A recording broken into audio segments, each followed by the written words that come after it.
Naglunsad ang grupo in civil society, hinusa nga independent nga Truth Commission, nga naghihingya pag-imbestigar hangin aaligar ng mga panmatay, ang mga abuso nga may dakalabutan han brutal nga war on drugs, han administrasyon ni Anay Presidente Duterte.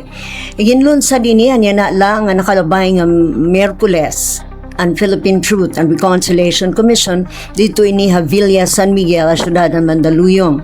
May nunugduman nga nasabi nga war on drugs ni Anay Presidente Duterte in may da mga reports and mil-mil nga mga nagkamatay habugos sa nasod.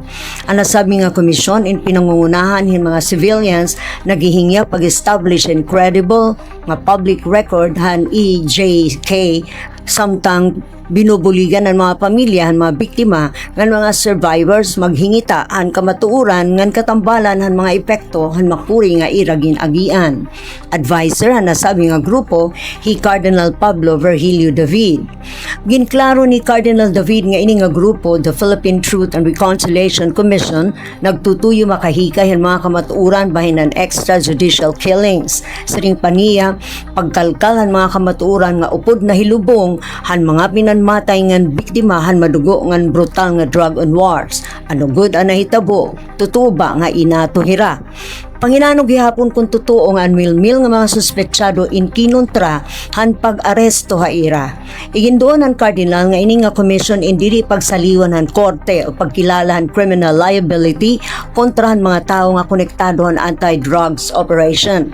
Ang former International Criminal Court Judge Raul Pangalangan ang magsiserving nga chairman ng 5-member commission upod ini forensic pathologist si Raquel Fortun, peace builder Alford Fuertes, theologian Father Daniel Franklin Pilario, ng human rights advocate Carlos Conde.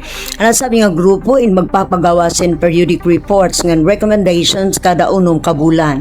Igsusumiti ine mga institution subod ang Commission on Human Rights, Congress, National Police Commission, nganhan Malacanang or ngadto ha Malacanang.